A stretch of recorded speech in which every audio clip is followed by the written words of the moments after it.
Le flouze, la thune, le pèse, les sous, la thune, trésorerie, un rond, pécule, cassette, jetons, billets, capital, denier, fortune, l'argent.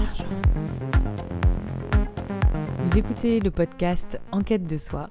Je m'appelle Ariane, je suis prof de yoga et je donne principalement des cours sur ma chaîne YouTube Yoga Coaching. N'hésitez pas à mettre des étoiles ou à commenter ce podcast si c'est possible sur la plateforme que vous utilisez. Et sinon, retrouvez-moi sur YouTube. Aujourd'hui, on va parler d'argent, on va parler d'abondance, on va parler de la déesse Lakshmi. Donc je vous parlerai du mythe de la déesse Lakshmi et puis j'essaierai de l'analyser un petit peu avec vous et puis de parler de sujets un petit peu plus concrets par rapport à l'argent, ce vaste sujet.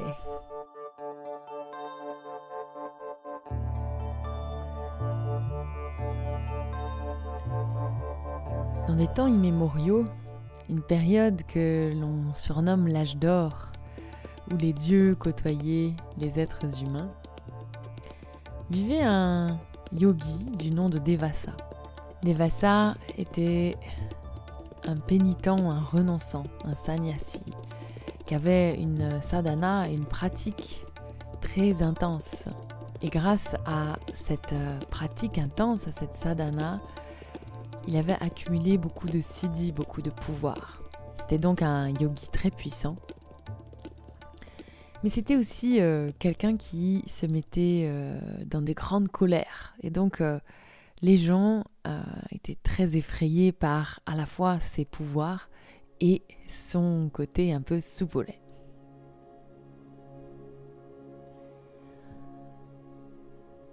Un beau matin, alors que Devasa avait commencé sa pratique matinale, le soleil se levait sur les montagnes. Un de ces levers de soleil qui n'existe qu'en Inde, un lever de soleil sans âge, un peu poussiéreux. Et Devasa méditait face au soleil levant. Et tout d'un coup, une couronne de fleurs merveilleuses lui apparut. C'était une couronne de fleurs pleines de beauté, de douceur, d'abondance. Devasa réalise qu'il s'agit d'un don, d'un cadeau de la déesse Lakshmi. Il fut émerveillé par ce magnifique présent. Mais il s'est dit aussi que, comme c'était un renonçant, il n'avait pas besoin de tout cet amour, de toute cette abondance, et qu'il allait en faire cadeau au roi des dieux, Indra.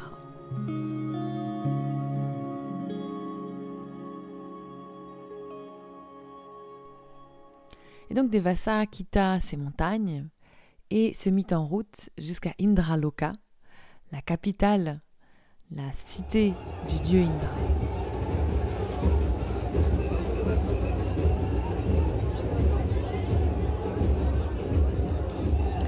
C'est une ville absolument magnifique, dont les rues étaient pavées d'or et les bâtiments de pierres précieuses.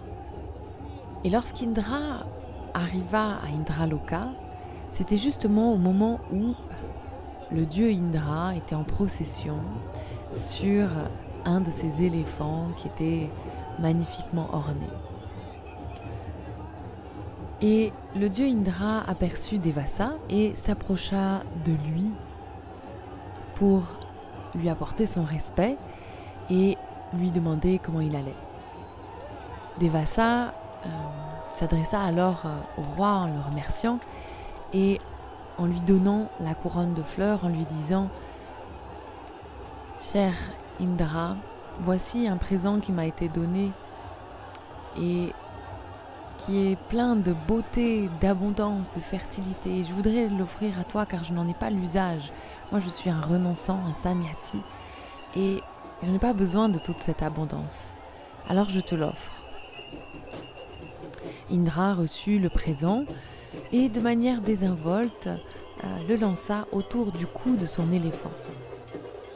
Son éléphant, surpris par cet objet dont il n'avait pas l'habitude, se saisit de la couronne de fleurs avec sa trompe et la fit tomber par terre, puis l'écrabouilla. Devasa se met alors dans une colère immense, ces colères pour lesquelles il était connu. Et il hurle Indra, à cause de ton manque de respect et de gratitude, toute l'abondance du monde disparaîtra. À cet instant, toutes les rivières cessent de couler. Les lacs et les océans s'assèchent, car le pouvoir de Devasa est extrêmement puissant. Mais ce n'est pas tout. Non seulement toutes les eaux cessent de circuler sur Terre, mais les gens arrêtent de faire l'amour, arrêtent de prier et arrêtent de s'occuper de leurs enfants. C'est comme si le monde était à présent complètement dépourvu de beauté, d'amour et d'abondance. En voyant ce spectacle absolument désolant, les dieux se demandent quoi faire. Indra, malgré son arrogance, réalise également son erreur. Et donc, il réunit les divinités et ils se rendent auprès de Vishnu, qui est le dieu, je vous le rappelle peut-être, qui est le dieu qui permet le maintien de l'univers, le maintien de l'ordre de l'univers.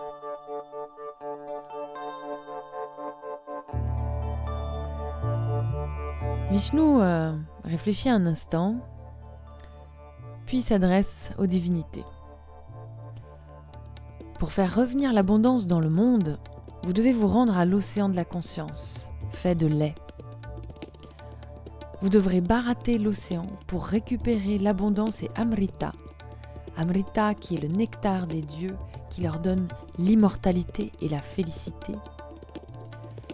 Et pour barater l'océan de la conscience, il n'y aura pas seulement besoin des divinités, mais aussi de tous les démons et de toutes les démones qui peuplent l'univers.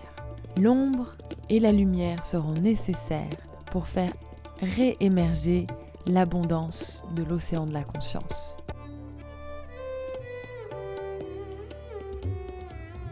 Les dieux d'un côté, les démons de l'autre, ils utilisent le grand serpent Assécha et le mont Nérou pour barater l'océan de la conscience. Ils barattent, ils barattent, ils barattent. Ils barattent encore. Jusqu'à ce que les cadeaux de l'océan de la conscience finissent par jaillir. Une pierre précieuse qui accorde tous les vœux, un cheval magique et de multiples autres cadeaux. Puis arrive le poison. C'est le poison de la négativité. Et immédiatement, Shiva avale ce poison et sa Shakti, son pendant féminin, lui permet de bloquer le poison dans sa gorge pour qu'il ne soit pas répandu autour de lui. Et c'est donc pour cette raison que le dieu Shiva a la peau bleue, car il maintient en lui le poison de la négativité. Après le poison, les dieux, les déesses, les démons et les démones continuent de barater ardemment. Ils barattent, ils barattent, ils barattent, jusqu'à ce que, enfin, la déesse Lakshmi apparaisse de l'océan de lait. Et dans ses mains, elle tient un pot qui contient Amrita, le nectar de l'immortalité, de la félicité. Et lorsque Lakshmi émerge de l'eau, elle rejoint le dieu Vishnu et devient son épouse. Et à ce moment-là, l'abondance revient, les rivières se remettent à couler, les océans à rejaillir, et l'harmonie réapparaît sur Terre. Indra fait alors un vœu. Plus jamais je ne manquerai de gratitude pour les cadeaux qu'on m'offre, pour les cadeaux de la nature et de la grande déesse.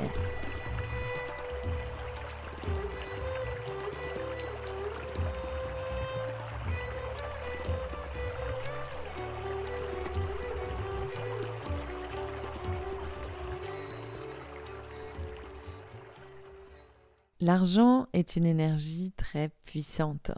Dans ce mythe, il y a pas mal d'éléments que je trouve intéressants. On a d'abord Indra qui est le roi des dieux et qui symbolise en fait notre ego qui en fait peut aller très loin dans l'arrogance et le mépris. Il symbolise en quelque sorte notre aveuglement. Et moi je l'interprète aussi comme le fait que finalement Indra ne voit pas le sacré, l'importance de cette simple couronne de fleurs, puisqu'il y a quand même un écart significatif entre les pierreries, l'or qui pave les rues de sa cité et cette, entre guillemets, bête couronne de fleurs qui lui est donnée. Finalement, elle contraste beaucoup, hein, ce cadeau, il contraste avec le faste et la richesse du dieu Indra. Et pour moi, il s'agit là en fait d'une métaphore sur nous, êtres humains, qui avons parfois du mal à voir l'abondance là où elle est, et à ouvrir les yeux et à avoir de la gratitude sur l'abondance qui nous entoure, l'abondance d'amour, l'abondance de la nature, l'abondance d'un bon repas, l'abondance d'avoir un toit sur la tête, et ainsi de suite. Et quand on est aveugle à ça, quand on n'a pas de gratitude par rapport toutes ces belles choses qui nous sont données, offertes, eh bien, on vit dans un monde, dans un univers propre qui est finalement très pauvre en fait, et très désertique, très sec. Un autre élément que je trouve intéressant dans le mythe, c'est le barattage de l'océan de lait qui doit être opéré par à la fois les divinités, mais aussi les démons et les démones. C'est pas juste le côté lumineux et beau qui va se charger de ce travail. En fait, on peut voir ce mythe comme une métaphore de notre être, puisque le lait, c'est la pure conscience, et les divinités et les démons symbolisent notre part d'ombre et notre part de lumière. Et il faut que ces deux parts de nous se mettent en branle pour pouvoir laisser émerger les richesses de la vie et l'abondance. Je pense qu'il s'agit d'une forme de métaphore qui vient nous dire que parfois des situations les plus tragiques, les plus difficiles, de tous les problèmes qu'on peut rencontrer dans notre vie, bien parfois de ces phases d'ombre peuvent émerger de vrais cadeaux.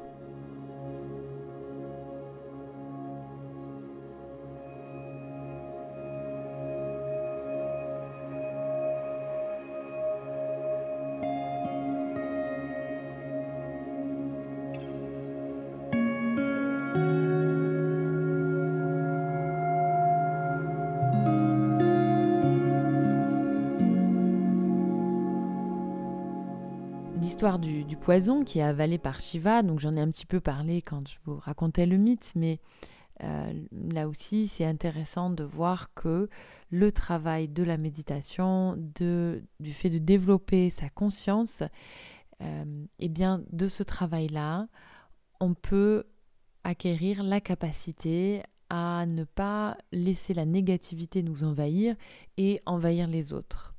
Et enfin, le couple qui est formé par Vishnu et Lakshmi n'est pas un hasard à mon sens, puisque Vishnu est celui qui maintient l'ordre du monde, qui maintient le monde tel qu'il est, et que sans abondance, le monde pourrait difficilement se maintenir.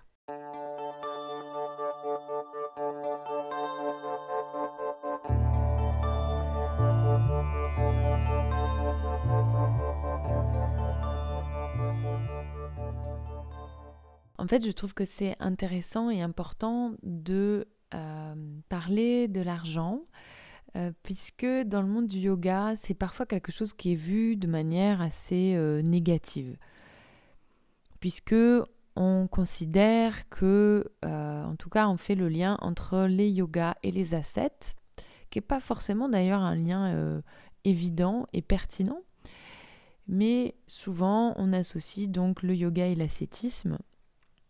Or, les personnes qui choisissent le chemin de l'ascétisme décident de, effectivement, se défaire de tous leurs biens matériels pour aller vivre dans une grotte ou dans un lieu reculé, sans aucun bien matériel. Mais on peut tout à fait faire du yoga sans être un ascète et sans faire ce choix-là. Les ascètes suivent cette voie pour s'unir au divin.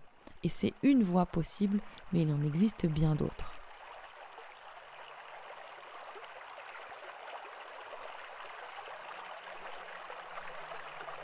Par exemple, il existe une tradition du yoga qui s'appelle Padmini Vidya. Padmini, ça signifie la femme lotus. Padma, vous avez peut-être reconnu le mot Padma qui signifie lotus. Et Padmini, c'est le fait de le mettre au féminin. Et Vidya, c'est la science. Il s'agit donc de la science des nidis, de la science des énergies subtiles qui permettent d'attirer l'argent. Et il s'agit d'une tradition yogique qui est certes méconnue, mais qui existe. Donc il s'agit d'une tradition plutôt tantrique, puisque les nidis qu'il faut cultiver dans cette tradition, c'est la capacité à manipuler de manière active la shakti, l'énergie de la conscience, pour attirer la richesse. Mais les nidis, attention, c'est en aucun cas le fait d'accumuler des objets matériels. Il s'agit vraiment de travailler cette énergie de la conscience pour faire venir à soi la richesse, mais sans que ce soit dans l'idée d'acheter plein de voitures ou une grosse maison. La richesse, dans la tradition du Padmini Vidya, la richesse doit être un flux d'énergie plutôt qu'une possession statique. Elle est vraiment associée quelque part à la Shakti. Shakti qui est donc l'énergie, qui est quelque chose de mouvant, qui va et qui vient, qui circule. Mais cette idée que l'argent est une énergie qui se doit de circuler, on la retrouve aussi dans certaines familles hindouistes traditionnelles qui considèrent que l'argent est un punya, c'est un mérite karmique.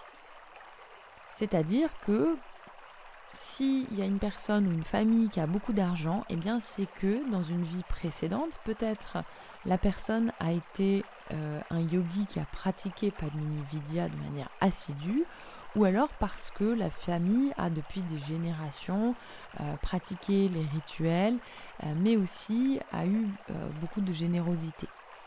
Et donc, de ce fait, comme l'argent est une énergie qui circule, eh bien, les mérites karmiques retombent sur cette famille ou cette personne. Mais pour continuer à ce que ce mérite karmique, cette punya, soit transmise aux générations futures, eh bien il faut, là aussi, c'est pas parce qu'on gagne beaucoup d'argent qu'il faut tout garder pour soi. Il est nécessaire de redistribuer cet argent à la communauté, à la famille, et de faire le bien autour de soi. Dans le Lakshmi Tantra, donc qui est aussi un texte tantrique qui parle de comment réaliser son bien-être intérieur et extérieur, l'idée, ça va être de travailler de manière honnête, légale et éthique, de contribuer au bien de sa famille et de sa communauté, et de consacrer une partie de ses journées à la vie spirituelle. Donc pour atteindre le bien-être intérieur et extérieur, il faut procéder ainsi. Donc vous voyez que on ne vous propose pas ici d'aller vivre dans une grotte, mais bien d'avoir un travail qui va vous apporter de l'abondance, un travail qui va être éthique. Donc là aussi, c'est si vous allez polluer les rivières ou que vous traitez vos employés comme des moins que rien, ou que vous pratiquez des choses qui sont illégales ou qui sont contre la morale ou l'éthique, eh bien vous ne contribuez pas ni à votre bien-être d'ailleurs, ni à celui des autres, et donc vous n'êtes pas dans cette énergie circulaire de la richesse. Le fait que la richesse soit en Inde symbolisée par une déesse, c'est aussi quelque chose qui est important de souligner, parce que ça signifie que en Inde, l'argent, c'est quelque chose qui est sacré et qu'il faut honorer. C'est pas quelque chose d'anodin, de méprisant. L'argent est donc une shakti, une énergie qui peut être utilisée de manière positive ou négative, mais c'est avant tout une énergie.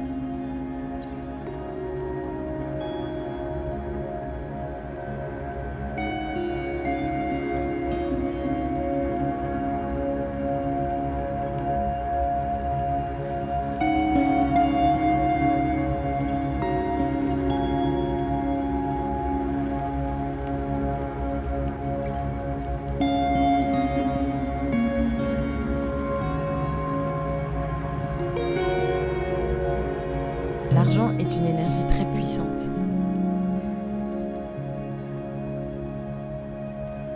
C'est une phrase que m'avait dite une de mes thérapeutes il y a longtemps. et qui m'est resté depuis. Effectivement, je pense que derrière l'argent, il y a toujours une symbolique. L'argent, finalement, quand on y pense, c'est jamais lui le problème. L'argent, c'est que des bouts de papier.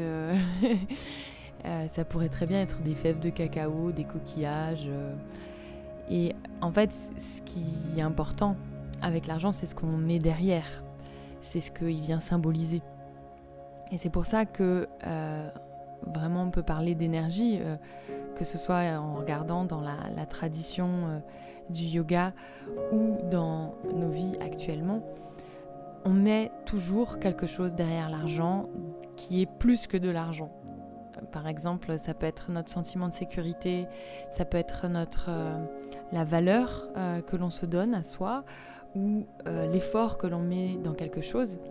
L'argent peut aussi symboliser l'amour qu'on nous porte. Je pense par exemple au moment de l'héritage dans les familles. L'argent vient symboliser aussi le rapport qu'on a eu avec nos parents. Et puis évidemment, l'argent peut instaurer des rapports de domination, que ce soit dans le couple ou dans les relations de travail. Donc c'est toujours plus qu'un simple moyen d'échange, en tout cas au niveau énergétique. Et dès lors que dans une relation, quelle qu'elle soit, on vient ajouter de l'argent, eh bien c'est comme si on rajoutait une énergie qui peut être tant positive que négative. Ça peut être une énergie de don, une énergie de donner de la valeur aux choses ou à ce qu'on fait. Comme ça peut être, comme je vous le disais, une manière de dominer ou d'écraser l'autre. Et c'est intéressant, je pense, d'interroger notre rapport à l'argent, puisque chaque personne, à mon avis, a un rapport particulier avec l'argent. Il y a des gens qui ont beaucoup de mal à épargner, on dit qu'ils ont l'argent qui leur coule à travers les doigts, d'autres personnes qui ont, on appelle ces personnes des personnes radines, ont vraiment du mal à donner. D'autres personnes encore cherchent vraiment à accumuler le plus d'argent possible et finalement c'est assez rare d'avoir un rapport complètement sain à l'argent de par notre histoire, mais aussi je pense de par nos rapports généalogiques. Je pense qu'on a parfois certaines loyautés envers nos ascendants. En tout cas, ça a été mon cas. C'est vrai qu'à une période, pendant assez longtemps, je considérais l'argent comme quelque chose de sale. Et je ne savais pas vraiment pourquoi j'avais ce rapport-là à l'argent.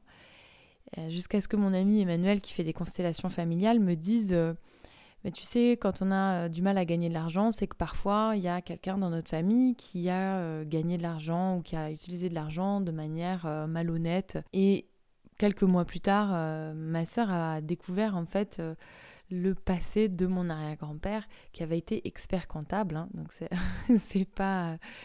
quand même marrant entre guillemets. Et le fait de découvrir ça et de découvrir le passé de mon arrière-grand-père, ça m'a permis d'avoir un autre rapport à l'argent. Et mon arrière-grand-père avait utilisé ses compétences d'expert comptable de manière vraiment malhonnête, etc. Et du coup, moi, sans le savoir, inconsciemment, j'avais entériné le fait que l'argent était quelque chose qui rimait avec magouille, avec vraiment des valeurs qui n'étaient pas les miennes et que du coup, si je gagnais de l'argent, ça n'allait pas. Et le fait de ne plus avoir cette croyance inconsciente, parce que je n'en avais pas du tout conscience, et ben ça m'empêchait de gagner ma vie correctement. Et de ce jour, je n'ai plus vu l'argent comme quelque chose de sale. Et ça s'est fait très naturellement. Donc je pense que quand on a un rapport à l'argent qui est compliqué, ça peut être intéressant d'aller voir du côté de nos ancêtres, de ce qui a pu se passer dans leur vie, qui fait que peut-être que pour nous, c'est dur de gagner de l'argent ou on a un rapport un peu conflictuel ou malsain à l'argent.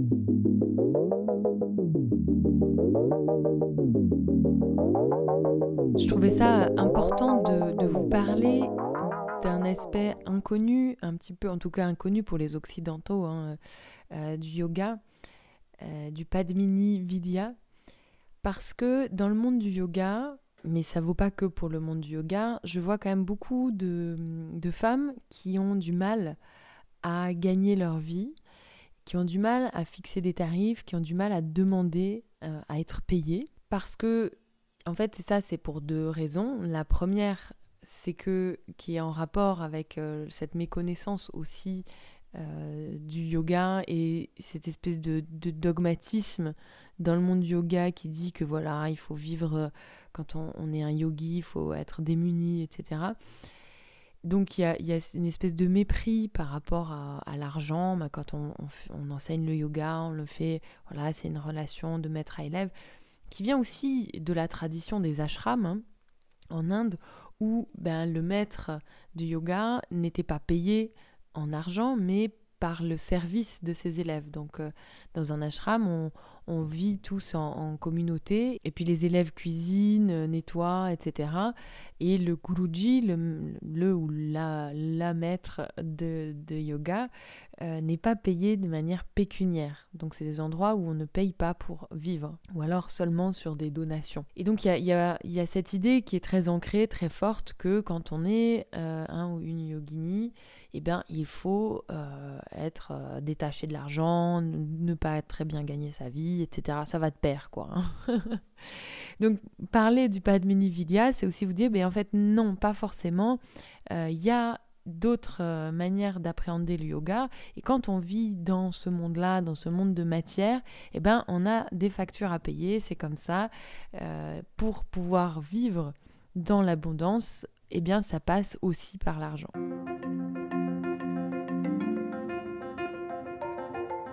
Et je pense la deuxième raison qui fait que les femmes ont du mal à demander de l'argent dans le monde du yoga, mais pas que. Là, ça concerne vraiment toutes les professions, et notamment quand on se lance à son compte. C'est aussi qu'on a du mal on manque un petit peu de confiance en soi et on a du mal à mettre un prix sur la prestation qu'on donne. On a l'impression que comme on fait ça par passion ou comme on commence tout juste, qu'on n'est pas légitime en fait à se faire payer. Et moi je l'ai vécu, c'est pour ça que je peux vous en parler. Au début, quand j'ai commencé en tant que jeune prof de yoga, ça a été assez galère. J'avais du mal à demander de l'argent, je faisais des tarifs excessivement bas.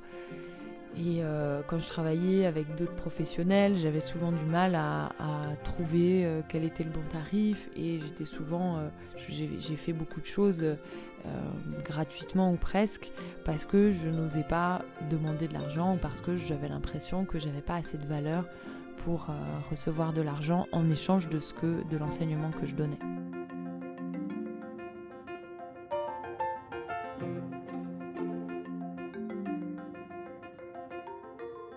Alors ça, c'est quelque chose qui a fini par passer, parce qu'aujourd'hui, je suis beaucoup plus à l'aise avec le fait de demander de l'argent. J'ai compris que, en fait, je ne vivais pas d'amour et d'eau fraîche.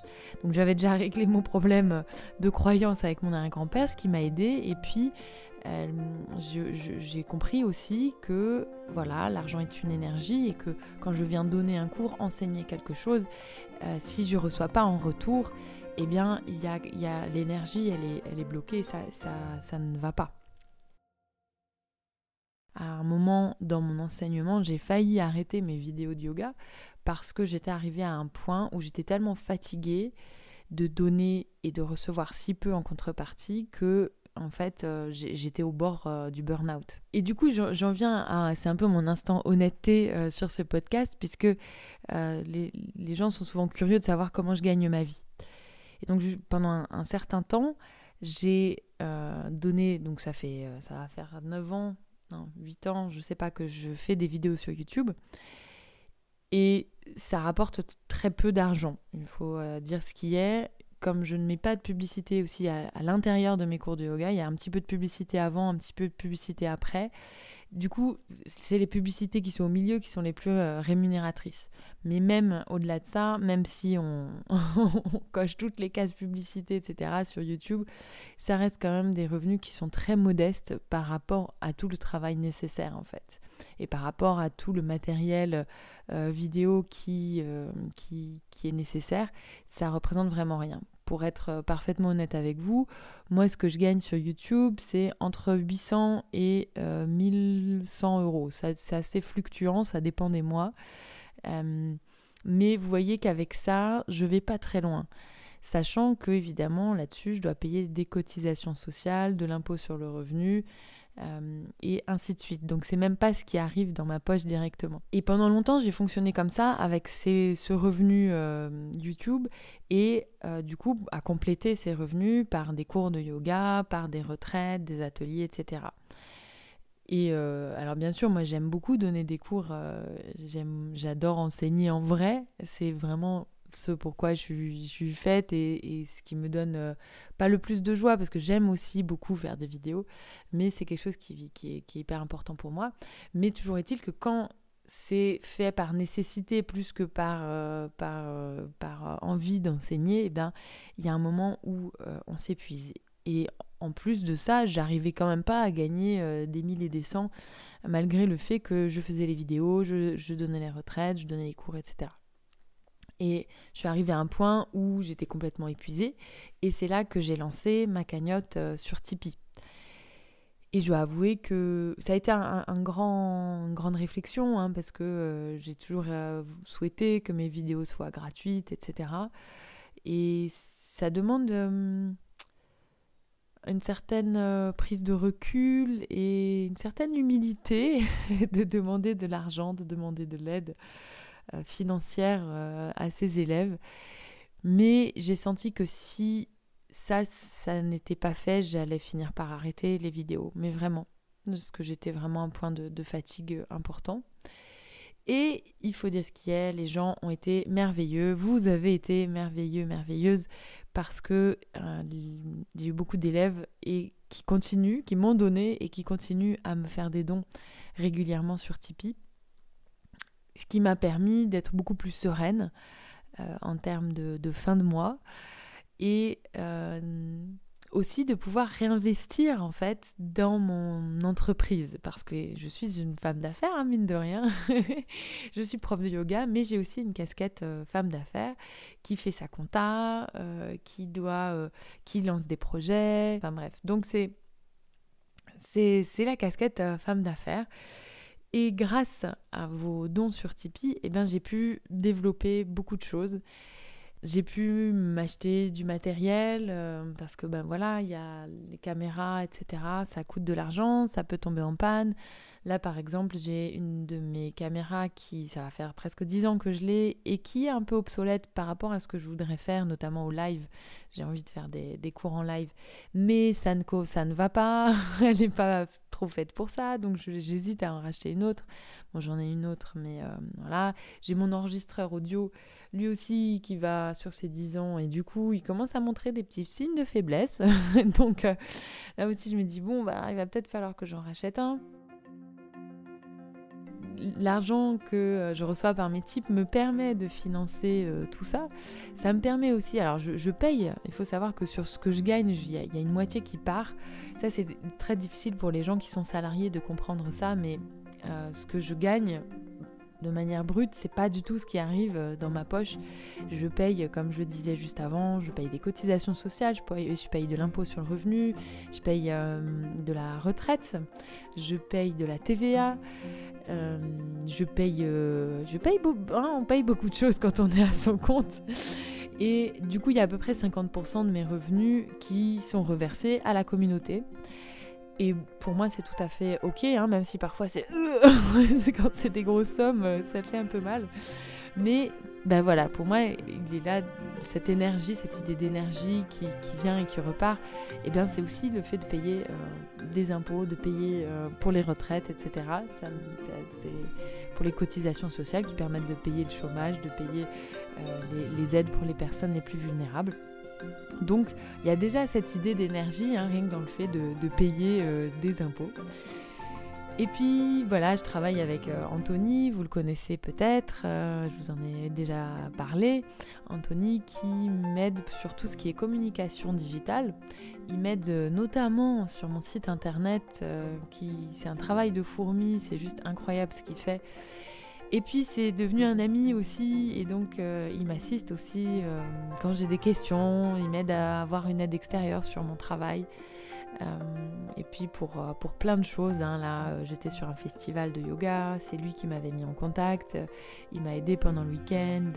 Enfin bref, c'est quelqu'un qui est très cher à mon cœur et avec qui j'ai beaucoup de bonheur et de joie de travailler. Mais du coup, je paye Anthony. Je paye aussi un monteur, Charles, qui fait le montage de mes vidéos. Il y en a certaines que je monte moi-même, mais comme ça me permet de travailler sur d'autres projets, d'avoir plus de temps disponible pour faire par exemple ce podcast pour lequel je suis absolument pas payée et que je fais toute seule de A à Z. Je travaille aussi avec Cécile qui m'aide à la logistique de mes retraites, et aussi je travaille avec Yanis qui fait mes photos, qui fait les jolies photos de mon site internet, les photos des vignettes sur les vidéos. Bref, voilà, il y a aussi pas mal de gens qui travaillent avec moi. J'ai un expert comptable, enfin bref. Donc, mon argent me permet aussi de donner, de faire vivre d'autres gens. Même si c'est pas que grâce à moi qu'ils vivent, parce que sinon, ils s'en sortiraient pas. mais voilà, il y a aussi quelque chose de circulaire là-dedans. Et enfin, après le reste, me permet de payer mon loyer, de payer tout ce qui tourne autour de mes animaux, etc. Je suis pas quelqu'un qui est très matérialiste, mais je suis heureuse aujourd'hui d'être dans l'abondance, de ne manquer de rien, et je vous en remercie d'ailleurs parce que c'est grâce à Tipeee que je suis pas en train d'avoir peur chaque fin de mois, donc merci pour ça.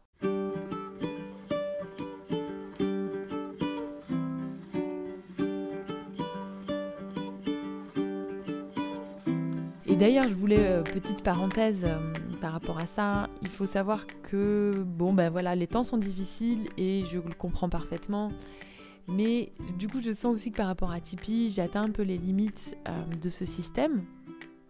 Et j'aimerais continuer à fonctionner comme ça parce que je trouve ça vraiment merveilleux en termes de donner et de recevoir. Il y a vraiment quelque chose d'hyper fort. Et justement, je trouve que l'énergie là-dedans, elle est très très belle. C'est vraiment je me sens libre, vous êtes libre, tout le monde est libre. Je suis très très fan de cette manière de fonctionner. Mais je pense que je vais aussi lancer certains programmes payants sur ma chaîne. Alors ne vous inquiétez pas, mes vidéos sur YouTube seront toujours gratuites, ce sera toujours le cas. Mais j'aimerais bien peut-être ajouter du contenu, on va voir, on va réfléchir à ça.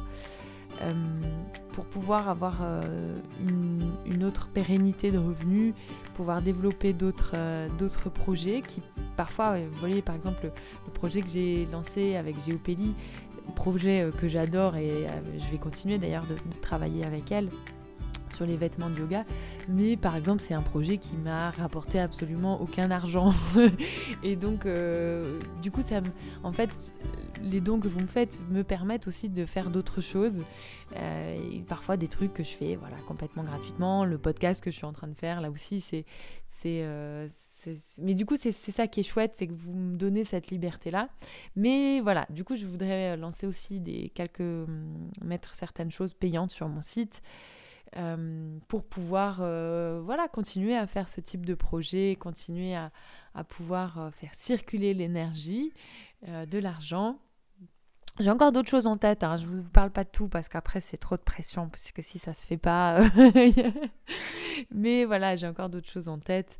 J'ai envie de contribuer à ce monde de différentes manières et de vraiment continuer à voir l'énergie, l'argent comme une énergie, comme quelque chose qui circule, qui permet de faire des projets, qui permet de faire vivre des gens, de faire le bien. Vraiment, je pense que l'argent est une énergie très puissante pour faire le bien, pour apporter du positif sur cette terre.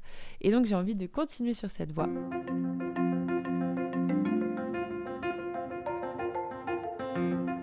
Voilà, c'était mon podcast sur l'argent. J'espère que ça vous aura questionné sur votre propre rapport à l'argent, sur comment c'est pour vous de demander de l'argent, sur le fait que vous voyez peut-être pas ça comme une énergie. Je trouve ça toujours intéressant de venir se questionner sur des sujets sur lesquels on n'a pas forcément l'habitude de s'interroger. N'oubliez pas que vous pouvez mettre des étoiles à ce podcast, que vous pouvez le partager autour de vous. Merci de m'avoir écouté, je vous embrasse très fort et je vous retrouve lors de mon prochain podcast qui sera diffusé, je ne sais pas quand, parce que je n'ai pas de date pour mes podcasts, je les fais vraiment quand ça me fait plaisir et que j'en ai envie. Voilà, je vous embrasse très fort et je vous dis à la prochaine. Merci à Sally Kempton pour l'histoire du mythe de Lakshmi et à Linda Johnson sur son éclairage sur le Padmini Vidya que j'ai découvert grâce à elle. Et merci aux artistes qui ont contribué à la belle musique de ce podcast, Suraj Nepal, Roy Spiegler, Pepper Plains et Monaco.